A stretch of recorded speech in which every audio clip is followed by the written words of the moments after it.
Avant-hier, nous fêtions le corps immaculé de Marie, ce cœur immaculé de Marie. Aujourd'hui, l'Église nous propose de méditer ce passage de l'Évangile où les mages arrivent et voient l'enfant avec Joseph et Marie, l'enfant couché dans la crèche, et ils vénèrent Dieu. Mais quelque temps auparavant, les anges ont chanté la gloire de Dieu et les bergers, l'ayant entendu, sont venus avec leur troupeau adorer celui qui venait de naître, le Verbe incarné. C'est ça qui est important. Cet enfant, c'est pas un enfant comme les autres.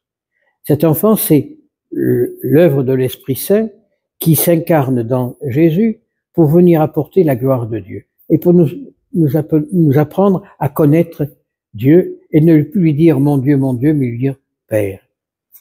Jésus nous le dit, lorsqu'on s'adresse à Dieu, dites-lui notre Père, car Dieu est vraiment notre Père. Et si on considère Dieu comme notre Père, alors lui nous considérera davantage comme ses enfants que nous sommes. Mais quand on essaye de comprendre ce texte, on s'aperçoit que, à travers toute cette humanité qui se présente à Dieu, c'est toujours les petits, les pauvres, qui viennent en premier louer le Seigneur, parce qu'ils ont de la reconnaissance pour ce que Dieu leur a donné. Tandis que les riches, ils ont leur reconnaissance que pour leur ventre. Ils oublient l'essentiel de partager. Lorsqu'on sait que le pauvre, pas le petit, disons, il partage plus facilement que le riche. Le riche, il accumule ses richesses. On ne sait jamais ce qui va arriver, Tandis que, et il a peur de perdre ce qu'il a. Tandis que le petit, il n'a pas grand-chose, mais il est capable de partager et de donner aux autres. Et c'est ça que Dieu dit, il se révèle aux petits et aux pauvres plutôt qu'aux riches et aux grands. Puisque les grands ont tout. D'ailleurs, il y a un passage de l'Évangile où le Seigneur le met bien en évidence. Un riche, un scribe, un pharisien, comme on dit dans l'Évangile, il va au temple, il rentre au temple, il dit « Ah Seigneur, moi je ne suis pas comme celui qui est derrière moi, comme le commun du peuple, moi je paye la dîme, je fais des aumônes, je fais tout ce que je dois faire pour être heureux. » La réponse du Christ est foudroyante. Et puisqu'il est heureux, tant pis pour lui. Il n'a pas droit au royaume des cieux, puisqu'il est heureux comme ça. Et puis, il y a le petit, au fond du temple. Il n'ose pas avancer parce qu'il sait qu'il n'est pas très propre. Il vient de travailler, il a le cambouis ou ce que l'on veut sur les mains. Il n'ose pas avancer. Mais il dit, pardon Seigneur, je n'ai pas grand-chose à vous donner si ce n'est le travail de mes mains. Je n'ai pas grand-chose à vous donner, mais pardonne mes péchés. Eh bien, le Seigneur dit, celui-là, il va avoir la récompense au ciel. Un autre passage de l'Évangile, sur un autre thème, mais la même chose. 2 hommes, un riche et un pauvre meurent. Le pauvre va au paradis, le riche, il va en enfer. Et le riche, il voit Lazare, le pauvre, en haut, jouissant de toutes les gloires du ciel, et il interpelle Saint-Pierre. Saint-Pierre, dis à Lazare qu'il vient m'apporter un peu d'eau, parce qu'ici, je ne suis pas bien. Le Christ, Pierre ne lui répond pas. Et il continue, il insiste. Non, tu as eu tes joies sur la terre, tu n'as pas su partager avec les autres, tant pis pour toi. Tu as la place que tu mérites. Ah, Pierre, envoie Lazare auprès de ma famille pour leur faire comprendre que cela. Pierre dit, mais vous avez la loi, vous avez eu les patriarches, les prophètes, alors tant pis pour vous. Si vous n'êtes pas capable de comprendre, tant pis pour vous. Dieu se révèle aux petits qui ont compris et qui suivent la doctrine. Vous êtes dans la gloire, et bien restez dans votre gloire, mais la gloire, va en enfer. Lieu où se trouvent les pleurs et les grincements de dents. Alors, où nous savons vivre en chrétien et nous savons partager, je ne dis pas de partager nos richesses, je dis simplement de partager et ne pas se débarrasser de ce qui ne nous sert pas. Non, partager ce que nous avons avec les autres.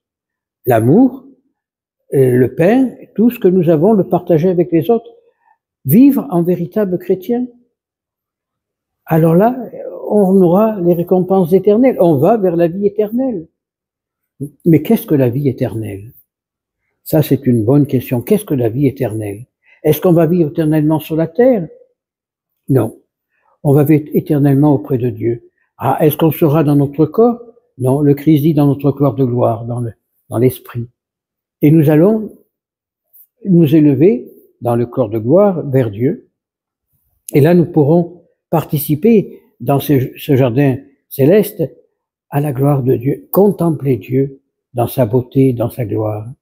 C'est ce que nous recherchons, nous chrétiens. On n'a pas besoin de rechercher les gloires de la terre, on n'a pas besoin de rechercher les richesses de la terre.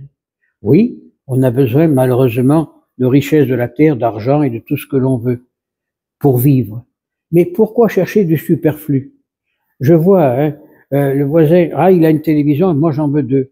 Il a une grosse voiture, moi j'en veux deux. Pourquoi? À quoi ça sert?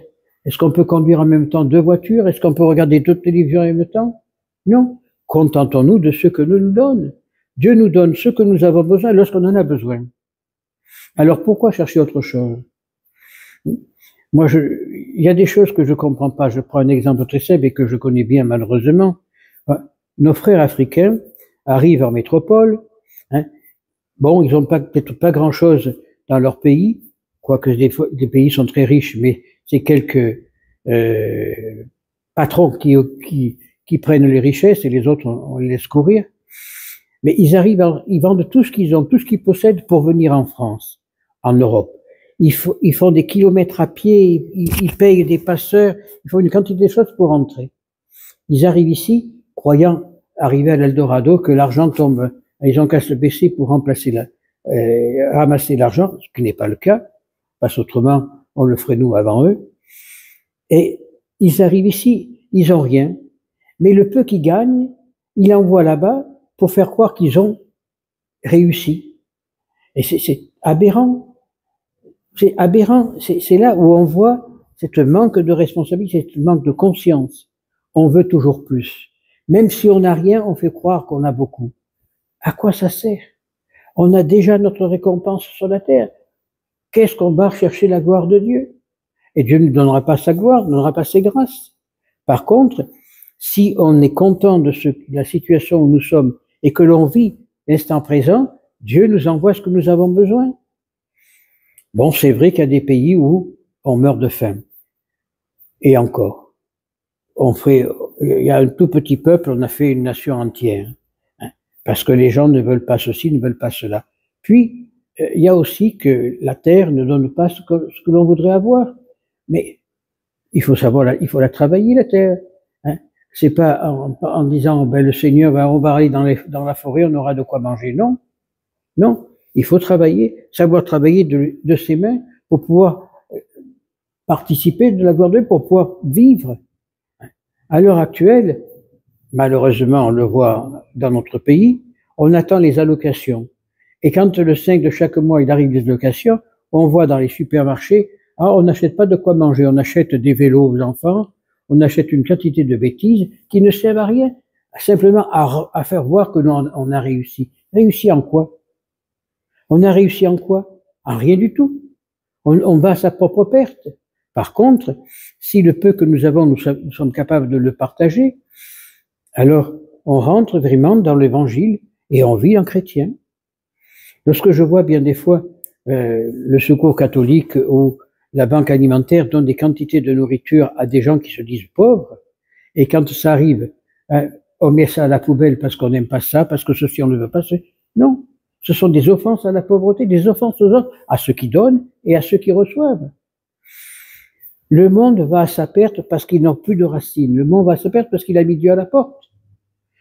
Je lisais un très bel article d'un saint du Moyen-Âge, nous sommes à plus de 1000 ans en arrière, il disait, ce n'est pas bon de donner de la nourriture aux chiens. Ce n'est pas bon de donner le superflu aux autres parce qu'ils ne seront pas appréciés.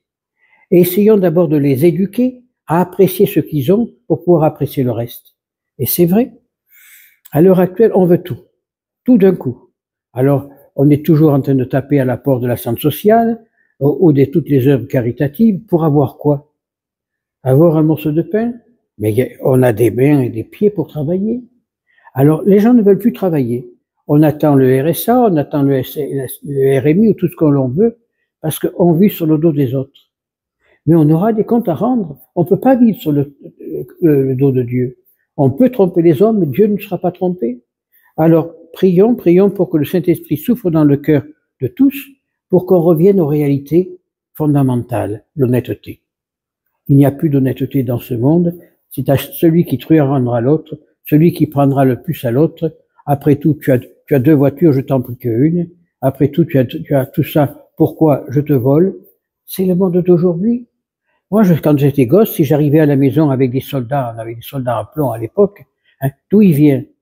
Où tu l'as pris? Et si on l'a gagné, tu n'as pas gagné, et puis ça allait, et on ramenait ça. À l'heure actuelle, le gosse, il amène un vélo, on va lui dire, pourquoi t'as pas pris la moto qui était à côté?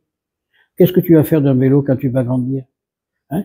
Quand on s'inquiète pas d'où vient l'argent que les enfants ont dans les poches. Il n'y a plus d'honnêteté dans ce monde. Et tant qu'on ne sera pas revenu à l'honnêteté, à l'évangile, eh bien, on aura tout faux. Alors, prions pour que le Saint-Esprit souffle dans le cœur des familles, qui sachent assumer leurs responsabilités, parce que c'est pas à l'État, qu'il soit français, italien ou soviétique, ou ce que l'on veut, à éduquer les enfants. Que l'État leur donne l'instruction à travers l'école, d'accord. Mais l'éducation, c'est la famille. Mais comme on a voulu détruire la famille parce qu'on veut mieux régenter tout le monde, ben voilà. Voilà où on va. Alors, l'Église nous donne une image merveilleuse. La Sainte Famille. Joseph, Marie et l'enfant Jésus. Essayons de vivre comme eux. Joseph travaillait de ses mains, il était charpentier, et Jésus, dès son plus jeune âge, il allait travailler avec son père. Putatif, mais père quand même. Et à travers ça, ben, il a appris l'humanité. Tandis que maintenant, non, on veut tous que nos enfants soient médecins, avocats, et donc on n'a plus personne pour travailler. Après, on va dire, ah oui, mais on est envahi par les étrangers. Et à cause de qui? Parce que on veut pas que nos enfants travaillent. Donc si nos enfants ne travaillent pas, il faut bien que quelqu'un travaille. Donc on fait venir des gens d'ailleurs. Non, commençons à prendre véritablement nos responsabilités d'éduquer nos enfants à une vie quotidienne, à la vie de tous les jours. Et Dieu nous a fait des mains pour travailler. Le travail, c'est glorification de l'homme. Alors, prions Notre-Dame pour qu'elle fasse comprendre aux mamans le rôle. Hein. Moi, je n'ai rien contre personne, mais quand je vois ces femmes qui conduisent les bus, ça me fait mettre en colère. Bon, c'est pas parce qu'elles conduisent un bus, non, mais qui s'occupe des enfants à la maison? Alors on paye une femme pour garder les enfants, une nounou. Ça sert à quoi? Qui éduque les enfants? La nounou ou la maman? Essayons un petit peu de réfléchir. Dans le temps, il y avait des familles qui avaient 10, 12 enfants et la maman s'occupait de tout. Et elle avait assez de travail sans aller dehors. Mais à l'heure actuelle, on a voulu, pour détruire la famille, on oblige la maman à travailler. Donc les enfants sont dans la rue, sont plus éduqués. Et tout ça, ben, c'est la faute à cet état de laïque, hein, ce laïcard qui veut tout détruire. À Nice, il y a la paroisse Saint-Jean d'Arc, que je connais bien, c'était la première église faite en béton, dont les plans ont été faits par M. Jean Poutriquet, hein, qui a vécu ici pendant des années. Et sur la place, en face de l'église, il y a une belle statue de Jeanne d'Arc. Eh bien, les laïcards veulent qu'on enlève la statue parce que c'est un monument religieux. Mais on oublie l'histoire de la France. Tout ça, c'est des images qui sont faites pour détruire. Et l'œuvre de la franc-maçonnerie et des laïcards, on est comme en 1907, où il fallait détruire l'église. Alors on confisque les bâtiments, on met le feu au couvent et ce qui s'ensuit.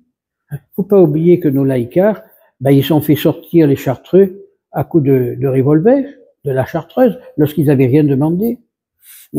Ou dans les Pyrénées, ils ont été accueillis, les laïcards, par les ours qui défendaient les paroisses. À l'heure actuelle, on est arrivé au même point qu'après la Révolution, au même point qu'en 1907. Il faut détruire ce que le monde a construit pendant des siècles, parce qu'il y a le nouveau monde, une nouvelle vision de la vie. Cette nouvelle vision, elle va à sa perte. Alors, prions fortement, petit troupeau, pour que la vérité revienne dans le cœur des gens, pour que enfin les foyers reprennent leur place, que la maman garde sa place d'éducation des enfants, que le papa aille travailler pour apporter ce qu'il faut à la famille pour qu'elle puisse vivre, et tout le monde sera heureux. Tandis que là, on va à sa perte. Alors, les hommes se marient entre eux, les femmes se marient entre elles. On va où? On va où? Alors prions, prions fortement pour que le Saint-Esprit souffle dans le monde la vérité, l'amour et la paix. Ainsi soit-il.